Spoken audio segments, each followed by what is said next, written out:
اللہ تعالیٰ یہ فرماتا ہے کہ جس نے یہ کیا اس پر کسی کا بھی احسان نہیں ہے. سبحان اللہ. یعنی ابو بکر پر مال احد عندہ من نعمت تجزا، کسی کا اس پہ احسان نہیں ہے. سبحان اللہ. معلوم ہوا ابو بکر احسان کرنے والا ہے، اس پہ احسان رب کا رسول کا یہی ہے کہ غلامی میں قبول کیا ہے. سبحان اللہ. دنیا والا کوئی احسان ایسا نہیں کہ جو کسی نے اس پر کیا ہو تو وہ بدلہ دے رہا ہو. اللہ تعالیٰ کا قرآن یہ بتا رہا ہے.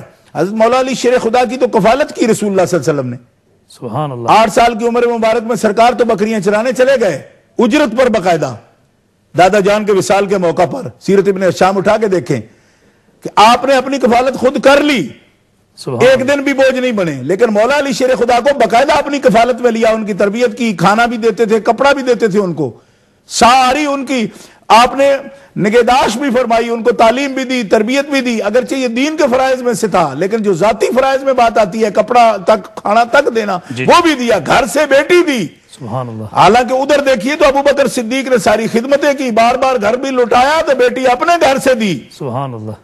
اسی لیے حضور نے فرمایا کہ مال سے اور صحبت سے کسی کا مجھ پر اتنا احسان نہیں. اس وقت میرے سامنے یہ حدیث پاک کھلی ہوئی ہے جس میں سرکار دو عالم علیہ السلام کا ارشاد گرامی ہے کہ کسی کا بھی مال سے، صحبت سے، جان سے کسی کا مجھ پر اتنا احسان نہیں جتنا احسان ابو بکر صدیق کا ہے، اور قیامت کے دن اس کے احسانوں کا بدلہ میرا اللہ تعالیٰ عطا فرمائے گا. سبحان اللہ. تو یہ بھی متعین کرتا ہے معنی کہ جو نعمتیں کرنے والا ہے اور احسان کرنے والا ہے وہی بندہ اتقا ہے، اور وہ سیدنا و مولانا ابو بکر صدیق ہیں. اور الاتقا ایک بڑی دلیل ہے ان کے سب سے بڑے پرہیزگار ہونے کی وجہ سے. ان اکرمکم عند اللہ اتقاکم، جو سب سے بڑا پرہیزگار ہو وہی سب سے زیادہ باعزت ہوتا ہے. اسی کو ایک دلیل کے طور پر بھی پیش کیا گیا ہے کہ افضل البشر بعد الانبیاء ابو بکر صدیق ہیں، کیونکہ قرآن ان کو اتقا کہہ رہا ہے. جو اتقا ہو وہی اکرم ہوتا ہے، لہذا اکرم بھی ابو بکر صدیق ہے اور اتقا بھی ابو بکر صدیق. سبحان اللہ. سبحان اللہ. ہمارے ساتھ عبد الغفور صاحب لندن سے جوائن کیا انہوں نے. السلام علیکم. وعلیکم السلام سر، میرا نام عبد الغفار ہے. عبد الغفار جی سر. جی کیا سوال ہے آپ کا؟ میں ابھی شاہ صاحب نے کسی نے نا کوئی غلط آیت پڑھ کے سنائی اور شاہ صاحب نے بہت اچھا جواب دیا اس کا. جی بالکل بے شک انہوں نے دیا. میں اس کا نا آپ کا بہت ممنون ہوں کہ آپ لوگوں کا یہ چینل جو ہے نا مجھے بہت پسند آیا ہے. جزاک اللہ. اور جی اور کیا کہیں گے؟ سر میں آپ کے چینل کی تھوڑی سی بات کرنا چاہتا ہوں کہ مجھے بہت پسند آیا ہے اور میرے بچے بھی جو ہے نا بالکل بالکل دل کی گہرائیوں سے دیکھتے ہیں اسے. ماشاءاللہ. اور خاص کر شاہ صاحب کا پروگرام جو ہے نا یہ تو بہت ہی پسند میں آتا ہے. تو ہم آپ کا شکریہ ادا کرنا چاہتے تھے کہ شاہ صاحب نے بہت اچھے طریقے سے اس کا جواب دیا ہے ہمیں. ہمیشہ کی طرح شاہ صاحب ایسے ہی ارشاد فرمایا کرتے ہیں اور دعاؤں میں شامل رکھیں، دعائیں فرمایا کریں. اللہ تعالیٰ ہمیں نبی پاک صلی اللہ تعالی وسلم کی غلامی بس جو ہم کر سکیں اللہ قبول فرما لے بس. آمین. تو بہت شکریہ آپ نے ہمیں لندن سے جوائن کیا عبد الغفار صاحب، اور انشاءاللہ دوبارہ بھی ہمیں یاد کیا کریں گے اور دیکھتے رہیے امہ چینل. ابھی ایک بریک کا وقت ہوا چاہتا ہے، ملتے ہیں چھوٹے سے وقفے کے بعد. السلام علیکم. Welcome back to a special edition of your questions answered. ناظرین خوش آمدید ایک بار پھر یور کویسچنز آنسرڈ پروگرام لے کر حاضر خدمت ہے سہیل احمد قادری، اور ہمارے ساتھ سید عرفان شاہ صاحب مشہدی جو مبلغ عالم اسلام کے مشہور معروف مبلغ ہیں. اور بریک کے جانے سے پہلے ہمارے ساتھ ایک کالر شامل تھے خادم حسین صاحب، جنہوں نے سوالات کیے اور ان کے جوابات قبلہ شاہ صاحب نے تفصیلی جواب دے دیے ہیں. اور ایک سوال حضرت ان کا یہ تھا کہ ان کے نانا جان کے متعلق بابا مسلم کے حوالے سے انہوں نے، لیکن اس سے پہلے موسیٰ خان صاحب برمنگھم سے انہوں نے جوائن کیا، ان کو شامل کرتے ہیں پروگرام میں. السلام علیکم. وعلیکم السلام ورحمۃ اللہ وبرکاتہ. جی حضور قبلہ شاہ صاحب کی بارگاہ میں سلام قبول ہو. صرف 2 سوال جلدی سے میں پوچھتا ہوں جی، ٹائم بہت کم ہے. جی پوچھیے. ایک شیخ الاسلام ہے، انہوں نے اپنی کتاب میں لکھا ہے کہ حضرت علی کو جو ہے روحانی خلافت ملی اور حضرت ابو بکر کو سیاسی خلافت ملی ہے. تو اس پر شاہ صاحب کیا فرمائیں گے؟ ٹھیک ہے. اور دوسرا سوال ہے کہ حضرت اعلی حضرت نے فتویٰ دیا ہے قوالی کے خلاف، اور ادھر جو ہے پیر میرے علی شاہ صاحب فرماتا ہے کہ قوالی جو ہے وہ جائز ہے بلکہ مستحب بھی ہے. تو اس سچویشن میں جو ہے پھر ہم کس کو فالو کریں؟ مہربانی، شکریہ.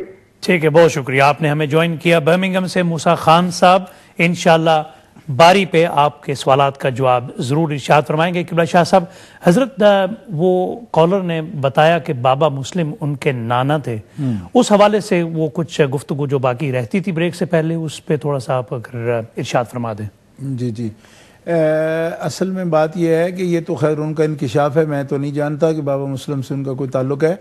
بنیادی بات یہ ہے کہ بابا مسلم جو ہیں وہ ایک ثقہ عالم دین نہیں تھے.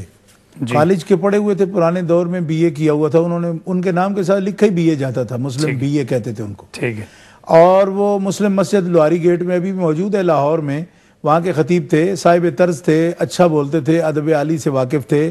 علامہ اقبال پر وہ اچھا ان کا مطالعہ تھا، ذات کے مراثی تھے وہ. اور ان کے اندر بیماری ان کے اندر بھی تھی یہ کہ وہ امام باڑوں میں جا کے تقریریں کرنے کے عادی تھے، اور وہ موچی دروازہ اور حویلی، نثار حویلی اور قزل باش وغیرہ ان کے ساتھ ساتھ. تو اس وقت بھی مفتی اعظم پاکستان سیدی ابو البرکات سید احمد قادری رحمۃ اللہ علیہ، جو اپنے وقت میں اہل سنت کے ذمہ دار تھے، ٹھیک، ایک ایسی ہستی تھے کہ جو مرجع تھے اہل سنت کے، دنیا ان کے پاس پوچھتی تھی. ٹھیک. تو ان کا باقاعدہ رضوان کی کاپیاں اس پر گواہ ہیں کہ بابا مسلم کو ڈانٹتے تھے کہ یہ جو تم جو کچھ کر رہے ہو تم زہر بوجھ بھی رہے ہو. اور اس موقع پر چونکہ بات سامنے آ گئی تو کہیں کہہ دیتا ہوں، علماء اہل سنت کو اس سے سبق حاصل کرنا چاہیے، جو آج بھی نرمی اس انداز کی کرنے کی اور ایک دوسرے سے مل جل کر جلسے کرنے کی باتیں کرتے ہیں. اس کا نتیجہ آپ نے دیکھ لیا کہ اگر واقعی اس کا وہ نانا ہے تو نواسا کہاں تک پہنچا. ٹھیک ہے. تو اگر آج جو لوگ اس قسم کی باتیں کر رہے ہیں، ان کی اولادیں، ان میں بھی بغض صحابہ کا اسی طرح کا بیج بویا جائے گا. تو میں بڑے ٹھنڈے دل سے بغیر کسی غصے کے یہ بات کہنا چاہتا ہوں کہ یہ دراصل ہمارے لوگوں کو آئینہ دیکھنا چاہیے، اس آئینے میں شکل دیکھ لینی چاہیے کہ اگر بزرگ جو ہے نا وہ اس قسم کی غلطیاں کرتے ہوں گے تو اولادیں کہاں تک پہنچیں گی. میں سادے لفظوں میں کہوں کہ بزرگوں کو تفضیل کی عادت ہوگی نا تو اولاد میں رفض پایا جائے گا، غالی روافظ جو ہے نا وہ پیدا ہو جائیں گے. یہ ایک لازمی نتیجہ ہے کہ آپ جس ٹریک پر لا رہے ہیں اسی ٹریک پر لوگ جائیں گے. اس لیے ایک تو یہ بات ہے کہ وہ کوئی اہل سنت کے نہ مفتی تھے، نہ قاضی تھے، نہ اہل سنت کے شیخ الحدیث تھے. وہ جو ان کی طرز تھی، جو طریقہ تھا، وہ وہی کچھ تھے. اور میں نے آپ کو بتا دیا کہ ان کے ہاں نہ کسی کوئی مدرسہ ہے ان کا، نہ ان کے ساتھ کوئی مکتب منسلک ہے. البتہ وہاں حضرت سیدی ابو البرکات سید احمد قادری مرکزی حزب الاحناف لاہور وہ مرجع ہے اہل سنت کا، آج بھی اور اس وقت بھی. آج بھی ان کی کتابیں موجود ہیں ہمارے پاس. اور لاہور میں حضرت مفتی عبدالعزیز مزنگوی، حضرت مفتی عبدالعزیز صاحب جامعہ نعیمیہ گڑی شو کے امام اور کنز الایمان کے جو تسہیل کا کام جنہوں نے کیا، بعد کے دور میں حضرت قبلہ مفتی محمد حسین صاحب نعیمی رحمۃ اللہ علیہ. تو پرانے دور میں بڑی بڑی ہستیاں گزری ہیں. حضرت سید دیدار علی شاہ صاحب محدث الویری رحمۃ اللہ. لاہور کی بات اگر چھیڑ دوں تو لاہور تو وہ تو بڑا پڑا ہے، لیکن اس گنتی میں وہ نہیں آتے.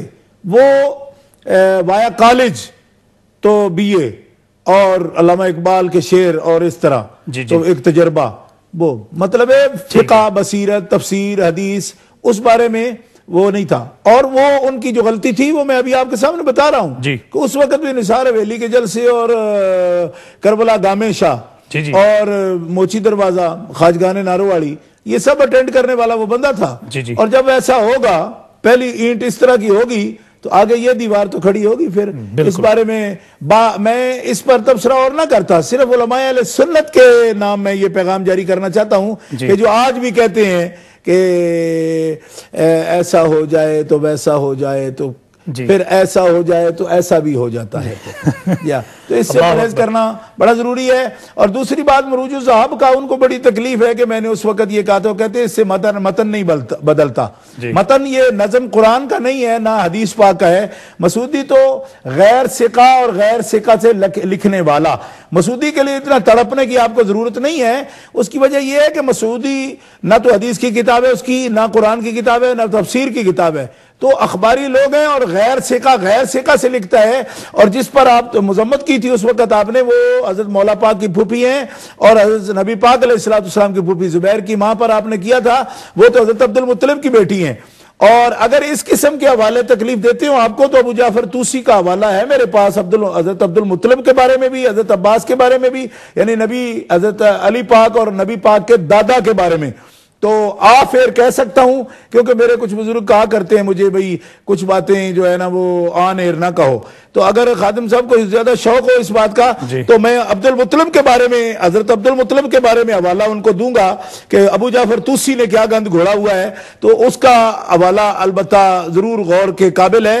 تو مسعودی تو بیچارہ اس قابل نہیں کہ اس کی بات کی وجہ سے ہم حضرت عبد المطلب کی بیٹی پر جرا شروع کر دیں اور حضرت زبیر کی ماں کو برا بلا کہیں۔ اس متن کے لیے اتنا زیادہ مشکل میں پڑھنے کی اور سلوٹے کھانے کی ضرورت نہیں ہے، میرا یہی مشورہ ہے محبت کے ساتھ۔ ٹھیک ہے، ہمارے ساتھ ایک کالر ہیں، ان کو شامل کرتے ہیں۔ السلام علیکم۔ وعلیکم السلام۔ کون صاحب اور کہاں سے؟